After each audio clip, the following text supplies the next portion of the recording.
rotate some keywords, kind of segment a little bit, drip it out a little bit more, kind of act like Amazon's actively watching just as an exercise.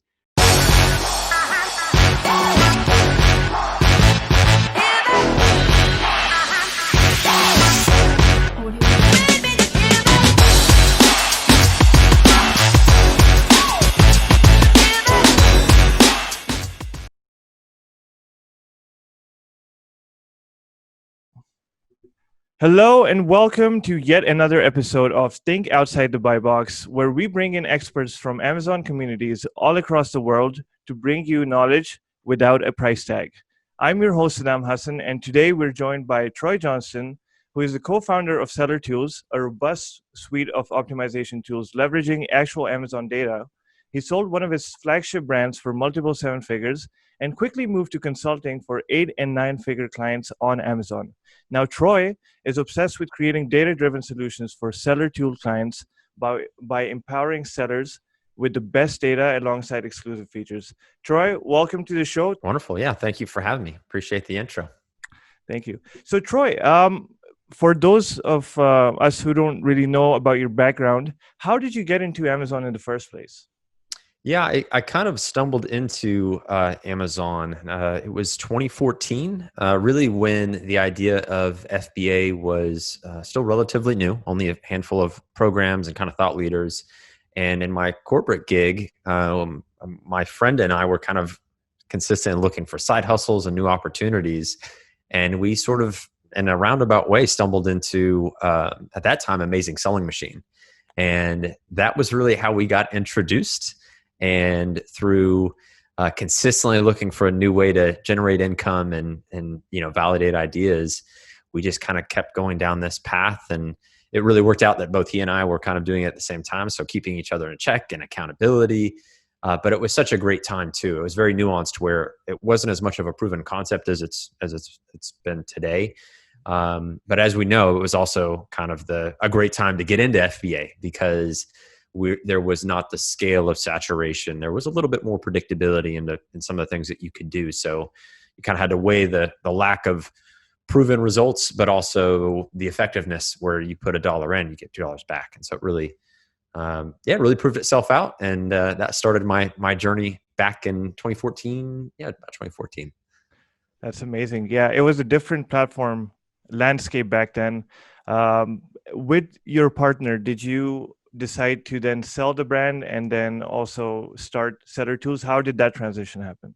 Yeah, so he and I, we started brands together around the same time, but we were actually competitors. We were both getting into beauty. And so in some cases, especially when we first started out, we were direct competitors. And then we had kind of different products that we brought online. But for the most part, from a customer's perspective, we were pretty much direct competitors. But I think that helped to elevate some of the things that we were doing. We were kind of keeping each other in check, but by the sheer competitive nature, I think it had us failing faster, moving quicker, which really served in that environment. It was like a perfect cocktail of looking back on it, it's like, man, that probably helped our success, that we were really, doing things around the same time. And he brought a lot of the entrepreneurial spirit, where I come from a project management background, far more conservative in my approach. And for me, it really served me to have somebody that was like, hey, let's try this out. Let's throw a few things against the wall. So I got to see that, and it helped me, as I really stoked more of my entrepreneurial spirit and really kind of, found my legs in a kind of a new space in a new business. I think it's like a fine balance where entrepreneurial side of things bring in good ideas, and then you need project management for the execution side of things. So it seems like you guys have a really good balance in terms of the partnership. Now, I've seen a lot of tools on the market. A lot of them focus towards either pay-per-click or product research or even listing optimization. Your tool has a few different features. It's a bit different than what is out there in the market. So how did you come up with those ideas, and how did that come to fruition? Yeah, it's a really great question. I think we've fortunately had always a kind of a unique spin on a lot of the features and tools that we offered. I mean, when we started, Now, 2.5 years ago, we were really known for, the validity, the accuracy, the freshness of things like our keyword data. We never had any other external source. We never messed with Google data or any like so. There was a lot more for our users to be able to hang their hat on with reliability. So we were able to really substantiate as sellers, creating tools for sellers, this really unique perspective of like what do we really want? What actually really serves us and is a competitive advantage we can exploit in the marketplace. So we kind of move from keywords to listing optimization to competitive analysis. And what we're really known for today is more of the automation pieces, with the most obvious piece being Manychat, where it really can do so much of the high value activities for sellers. And then if you can couple that with automation, it's a really potent combination, because then you're automating high value activities. And some sellers even have the challenge of just finding those high value activities. And we're sort of thrusting both of those things together to where if sellers can really get it, that's where it's exponential returns. It's not the incremental of slight keyword adjustments. And so that was our foundation. And now I like to think that that's the perspective that we can continually bring. And with our team and leadership, as proven and very successful sellers themselves, very fortunate to be part of that group.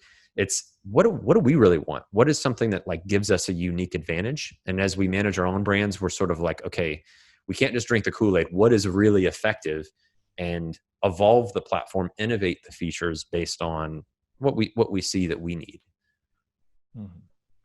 Yeah, there's a lot of innovation when it comes to, especially a lot of buzz as well when it comes to marketing and data automation. And it seems like a big behemoth when you think about Manychat. I would like to talk a little bit about that, but before I jump into that, would you be able to explain a little bit about Manychat and what it is used for in the Amazon world? Yeah, absolutely. There is a number of different objectives that Manychat can help you achieve as an Amazon seller. Some of the low hanging fruit are things like distributing single use promo codes, running promotions, discounted sales, being able to follow up with a customer for those sales and request reviews.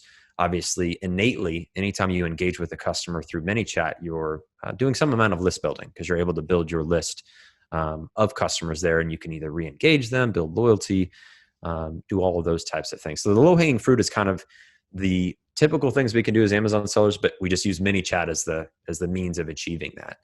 And as we elevate some of the activities, some of the objectives from there, that's where you get into things like rebates, gamified giveaways, where you're welcoming a large segment of customers. So you're really building your list and giving away maybe not as much value, but by gamifying it through the execution, you're able to get a lot of interest and a lot of customers at a lower cost.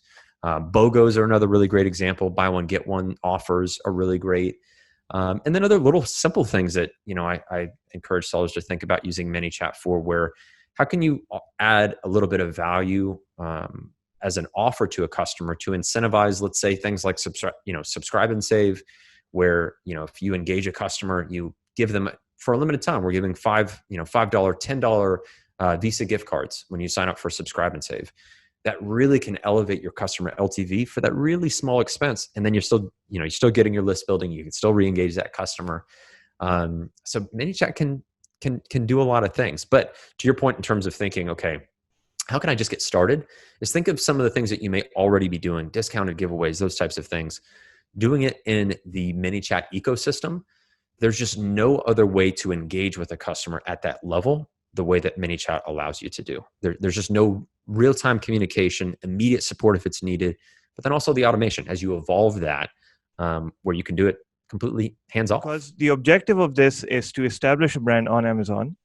And if they're outrightly, right off the bat, giving maybe full price rebates or even heavily discounted rebates, and they achieve that ranking, are there any criteria or metrics that they should be looking at before they embark on that journey, just so that they know that they're successful afterwards? Yeah, I think more than, I would say almost more than a checklist is a foundation, an optimization foundation, which I think, knowing what you guys do at AMZ One Step, and with a focus on keyword research, with listing optimization, having that really solid foundation is going to be most beneficial before you pivot to more heavily focusing on keyword ranking, sales velocity, Manychat strategies. So having that foundation set, I think, is really the most important. And then start really closely monitoring your ranking relative to the competition. You're going after keyword ranking. You're focusing on reviews. This is really, for me, it's a bit of a dichotomy, because even though we can automate it, it's one of those things where it's still the highest value activity. If you do 80/20 in an Amazon business, ranking reviews, like that is all your time really could be spent on, other than just adding more products to then focus on ranking and reviews. But that's where that foundation being set, boom, like that's, your team should be just thinking about that process. Again, customer centric, let's not forget the customer at the end of the day. Manychat facilitates engaging with real customers. But I think that foundation is as important as thinking, okay, now I'm ready to move on to Manychat. And again, like, not to give another shameless Solo Tools plug, but that's a big reason of like why our suite of tools encompass that. It's, you can't, doing Manychat in isolation, you might be inflating a tire with a hole in it. It's just a fruitless process. You really got to have everything buttoned down to that way it's all exponential, and it's a growth trajectory instead of peaks and valleys in your ongoing growth. No, I agree with you. Ranking and reviews are basically the meat and potatoes of the Amazon journey. So very crucial to every seller. What in your opinion are some of the factors that influence ranking? Because there's so many different things that Amazon's algorithm is doing, and the same recipe, if used for every product, will not yield the same results. So maybe if you can share some factors that influence ranking. Yeah, there are what we've seen to be still relatively evergreen ranking factors. One of the things that is often overlooked is page interactions, detail page interactions, which the popularity score, or how Amazon views ranking, it's relatively intuitive. They want to see customers spending time with buying intent on your product detail page, adding that product to your cart, purchasing that product. They want to see that customer journey. And if you can tie in a keyword, that's where the ranking benefit is realized. So that there is that evergreen aspect. And as you kind of alluded to in terms of like gray, or let's say black hat iterations of different Manychat flows, more often than not, they're trying to game things like page interactions. They're asking more of customers to do more things, spending time, taking a look at reviews, sharing their favorite review. I mean, there's all kinds of things that Amazon puts a weight on when a customer spends that time on a product detail page. So that's really up to the seller to determine how comfortable they are with reinforcing and giving weight to page interactions for ranking benefit. But some of the other tried and true, optimized links still work. Super URLs are still effective. We're seeing traffic source come into question in terms of Amazon giving weighting to where that traffic is coming from. Buyer quality becoming a greater point of emphasis for customers. Those two things are, especially for folks getting into Manychat, are the things that you want to be thinking about. And this is where, for me, for longer term thinking with using Manychat, it's really going to evolve into a gateway. It's not going to be the end all be all where you interact with a customer, you send them to Amazon, and then maybe you request a review in your Manychat flow. You may have a customer come into your Manychat flow, direct them through a different social media platform. You have them check out a 15-second video that highlights an awesome feature of your product. And then in the description, which you call attention to, you then drive that customer to your Amazon listing. So you sort of alter the process, because obviously the referral source will change through YouTube. You can still use an optimized link to drive that traffic to your Amazon detail page. Do you want to bolt on page interactions to something like that? Well, you can. You could say, hey, check out your favorite review, share it here. That assumes the customer is going to spend time on the product detail page, share it with you.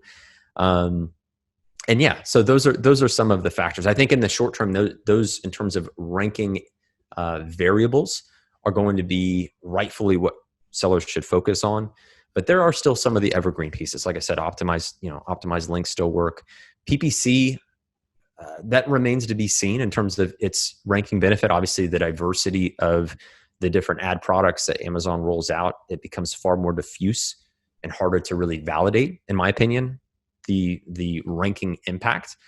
But in terms of driving external traffic, of positively impacting rank with an organic focus, traffic source and buyer quality are going to be the things that you really focus on. And again, those are what we're thinking about in terms of features, things like blacklisting and that type of thing. So we can say, okay, yeah, we can welcome 100 customers, but maybe 20 meet our criteria. And maybe we make sure that those other 80, they never see our offer again because we've deemed them not the quality of buyer.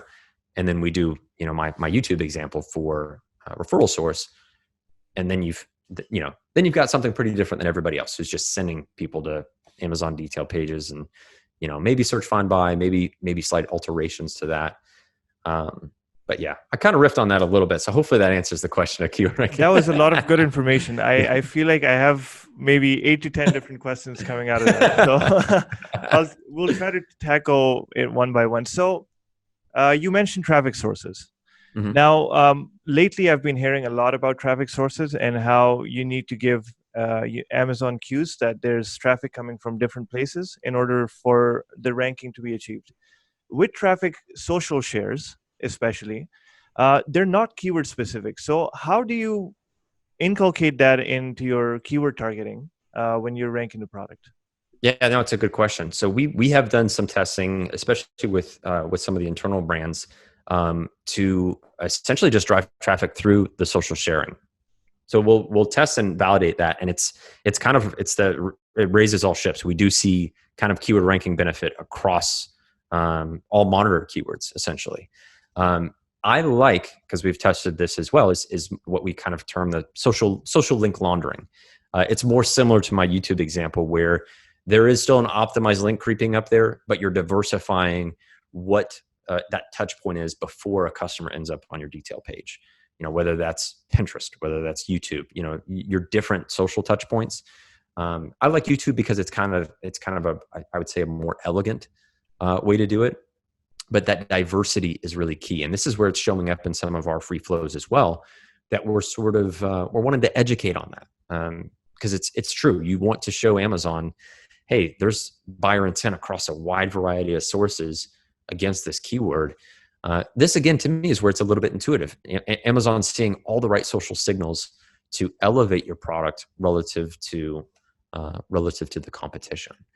And it can snowball, right? Once you achieve organic rank, you can start tapering off that need for rebates, that need for evergreen sales in that fashion. But to your point, I've seen both of those be effective. I like the latter option where you're controlling a little bit more, you're dialing in the keywords. It can take a little bit more maintenance, but that's where if you have it in your Manychat flows to already link, launder those links, as we like to call it. It sounds like a dirty phrase, but it sort of is, where you're having it run through other traffic sources before getting to that detail page. You also talked about customer trust score. Now, that's something that a lot of the Manychat flows struggle with, because you're not really controlling who you target through the Facebook ads, in a sense that you don't know their history with Amazon. Mm-hmm. How much does that weigh in? And is there any measures that we can take in order to get good customers with a good trust score? Sure. Yeah. I mean, there's a few ways that you can kind of back into that a little bit more, where, we do actively avoid, let's say, Facebook deal groups. If we know what that customer is, who they are, what identifiable information we have, can we exclude them? Can we exclude them through a blacklist, as an example? Can we narrow the focus that way if we're doing outbound, direct response Facebook ads? What's always ideal is if you can earn and welcome customers to your brand that isn't in a deal-driven way, and sort of start from that center, because obviously that gives you room to directly engage with that customer base, create a lookalike of that customer, that customer avatar, and grow from that center. That's ideal. But the filtering of customers can either be done through who you're reaching out to, who the audience is, or of course through the flow itself. And again, that's where the blacklist often comes into play, and what kind of journey you take that customer through. not to double down on the gray or black hat, but obviously there are ways in which you can engage that customer and get more identifiable information to get a sense of who they are. And tech can come into play there, where if you can see if somebody's on a VPN, what their location, like what identifiers would help in that process to give you a better indication of that customer. Do we do that now? And especially with our free flows, we really don't. We don't have a lot of limiting information. We try to add more parameters that let us know, like I said, like our counter, so we know 10 customers are coming through in a given day. It's quite manageable. We have more visibility. Obviously, Manychat gives us some amount of visibility there. So we lean a little bit more to the white and gray. But that's really up to a seller of like, how much, do you want to ask for profiles? Do you want to see, additional profile links, profile images? What conclusions are you drawing from that?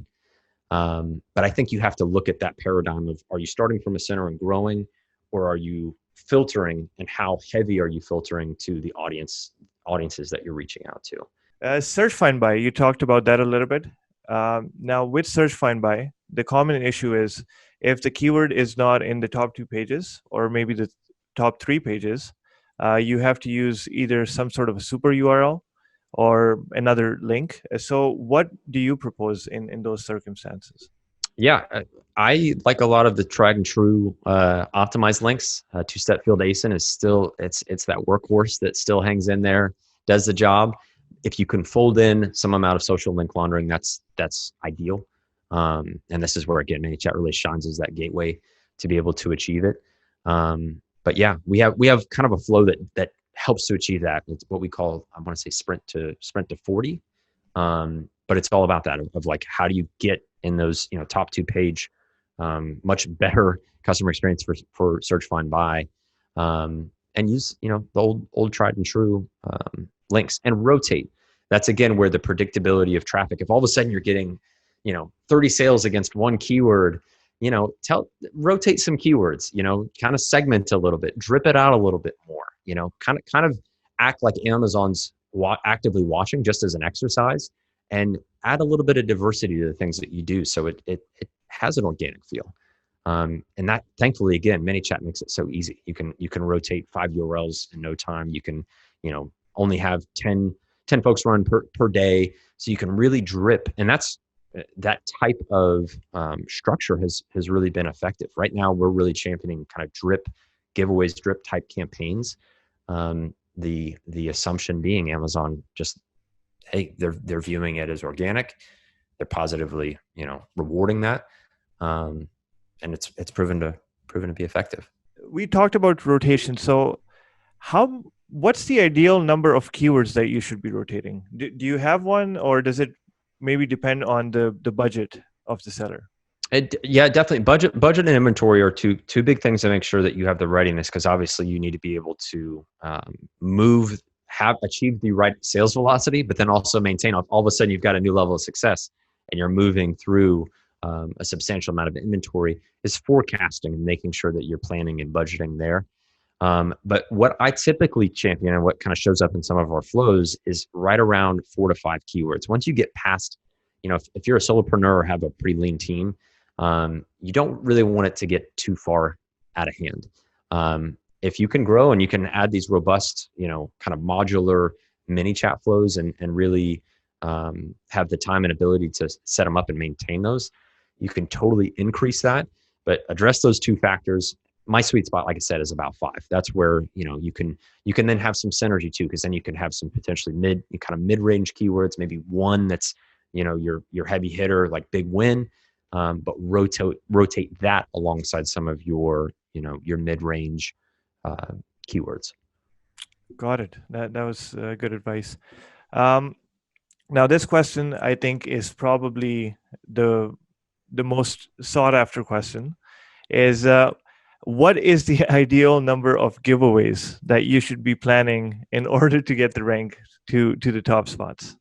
Sure. No, it's a good question. One of the shorthands that we like to use, because we have a suggested number that we give for discounted giveaways, We have a launch platform called Last Launch, and to supplement that, we essentially share this number of if you gave away, let's say, over an 8-day window, this is how many discounted sales for this keyword that you would need. And so what we'll do is we'll take that number, we'll divide it by 8, because then we're getting the daily number, and then we divide that by 3, and we use that kind of as a starting place for full purchase rebate buys. Ideally, you take it a little bit further. If you have access to brand analytics, we make it available to in Seller Tools, and you can look at the keyword level some of the conversion data by ASIN. That can help let you know, okay, this is a sense of, relatively speaking, because obviously there's revenue numbers out there, and you can kind of see and weight it for the keyword, approximation of about how many number of units to give away.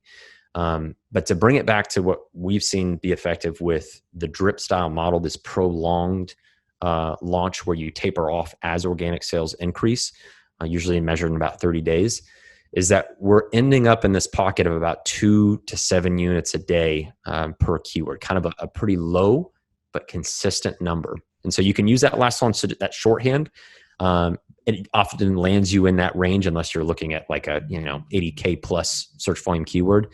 It will often land you in that range, and then you take that drip schedule and run that rebate campaign for that keyword, kind of on a longer window. Because we've seen, and you've probably seen this too. We've seen every window where 7 days used to work, 3 and 4 days used to work, 1 day spikes used to work, and we're getting back to that place of measuring it literally in about 30-day chunks, where sometimes we're running 60-day campaigns. But we want to run rebate campaigns as aggressively as we can.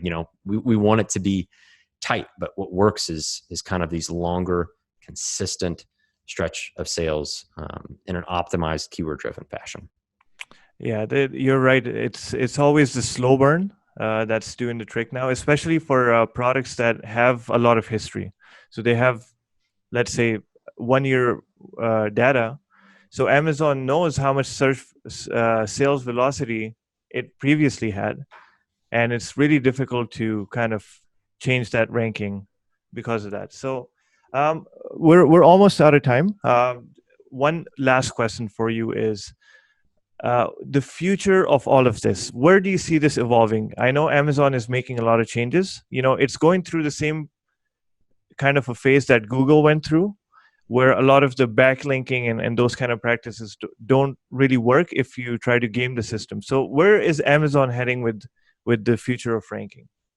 Yeah, it's a great question. I think what they're indicating through the diversity of some of the advertising products is that's really where they want sellers spending a bulk of their time, which makes total sense, right? You pay to show up on Amazon, to pay them, like, you're paying Amazon every which way, right? But they do appreciate external traffic. Obviously, if we're sending it through these massive, these monoliths and Facebook and these external traffic sources, that is something that Amazon would welcome freely. I think in the context of looking at some of the strategies that are still immensely effective right now, things like Manychat, is viewing it as the term I've kind of given it is a gateway, is that it will still serve as this immensely effective touch point that gives you insanely high engagement. You're still, on the back of another whale in terms of Facebook, and you're taking billions of people and being able to, engage with them directly there. And so viewing it as a gateway is thinking, okay, there's this one node. What kind of journey can I take this customer on that I can, support them, I can build loyalty, but that I'll obviously achieve some of the Amazon objectives. They want to see people spending time on product detail pages, engaging with your details, the media that you have on your page, EBC, clicking through images, all that stuff. And those are things you want to think about, but it's really more of a touch point versus thinking about it from A to Z, which I think is the evolution of many things, right? It's this very low barrier of entry, very much an ease of implementation.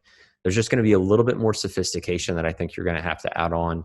And I see that in the short term. And in another year, we'll have to see. I mean, e-commerce is, if somebody has a playbook for this, I want it, post mid and post pandemic e-commerce. But it's a great time to be in this space, but it's just really, that's kind of how I view the strategies that we're spending a lot of time, because they're just immensely effective. but then how it evolves to how do you take this node and then maybe add another before you end up on Amazon? How do you still support that customer? Think about the objectives you want to achieve. Always stay tapped into what Amazon rewards, because that's how you reverse engineer. You just know, oh, okay, they reward this or that. Well, how can I achieve this with this tool? And right now, Manychat is rightfully the kind of the tool du jour, and then it may change to something else. But you're always working backwards from what Amazon's disproportionately rewarding. Exactly, and just try to go after what Amazon values, and it's their customers, and you'll be on the right tracks. So, Troy, for people who want to find you, how do they find you on social media, and what's your website? Yeah, absolutely. So we have a free Facebook community called FBA Kings. Awesome community there. Always stay active. And then our website is Seller Tools, seller.tools. And that's where you can find us, our tools, features, all kinds of good stuff. We got a free trial that folks can check out. But yeah, those are great places to find us. Awesome. Well, thank you so much, Troy. It was a pleasure talking to you, and some great discussion. Hopefully our viewers, find this very useful.